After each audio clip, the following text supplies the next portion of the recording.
আর কাল রাতে রান্না করতে গিয়ে আমার হাতটা চলে গেছিল। আমি মাসিকে বলেছিলাম, তাও আমার জন্য রান্না করেনি, বলেছে নিজে করে খা।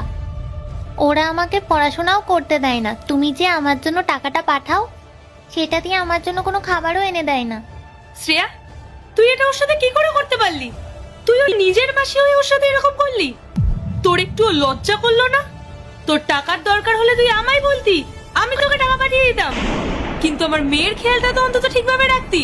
দিদি দিদি তুই ভুল ভাবছিস, ও তো ছোট বাচ্চা, ও বানিয়ে বানিয়ে বলছে। আমরা ওর সবসময় খেয়াল রাখি। হ্যাঁ দিদি, ও তো এখন ছোট, ওকে যদি এখন একটা ছোট কাজ করতে বলি ও সেটাকে অনেক বড় কাজ মনে করে। ঋতিকা মা এরকম মিথ্যা কথা বলতে নেই শোনা, তোমার মা তো আমাদেরকে ভুল বুঝছে, তাই না? তুমি সত্যি কথাটা বলে দাও মাকে, নাহলে তো আমাদের মধ্যে ঝামেলা হবে। আর মিথ্যা কথা বলো না তোমরা।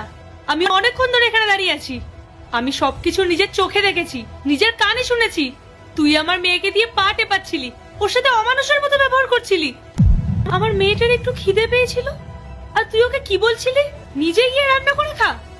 ঠিক শ্রেয়া, শুনতে খারাপ লাগলেও আজ বলতে বাধ্য হচ্ছি, তোর এই নোংরা মানসিকতার জন্যই না আজ তোর কোনো সন্তান নেই।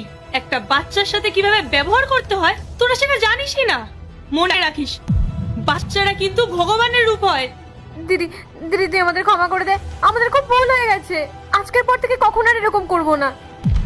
আমরা আজ থেকে ওকে নিজের সন্তানের মতো খেয়াল রাখবো। প্লিজ আমাদের তুই ক্ষমা করে দে। আজকের পর থেকে তোমরা আর সেই সুযোগ পাবেও না, তার কারণ ঋতিকাকে আমি আমার সাথে নিয়ে যাব। আর শ্রেয়া, তুই আমাকে বলেছিলিস না যে তোদের কোনো সন্তান নেই, তাই ঋতিকা তোদের সাথে থাকুক, তোরা ঋতিকার খেয়াল রাখবি। খেয়াল রাখা তো অনেক দূরের কথা, তোরা আমার মেয়েকে এই বাড়ির কাজের লোক বানিয়ে রেখে দিয়েছিলি।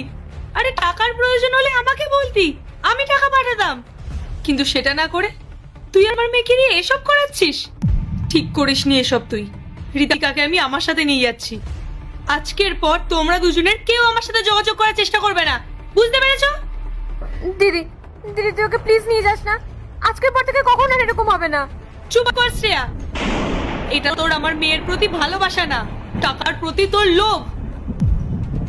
মা ঋতিকা, তুমি আমাকে আগে বলোনি কেন যে মাসি আর মেশো তোমার সাথে এমন ব্যবহার করে? মা, ওরা আমাকে ভয় দেখাতো, বলতো বাড়ি থেকে বের করে দেবে, তাই আমি তোমাকে কিছু বলিনি। কত নির্লজ্জ তোরা! আমার আর এখানে এক মুহূর্ত থাকতে ইচ্ছা করছে না। ঋতিকা মা, চলো।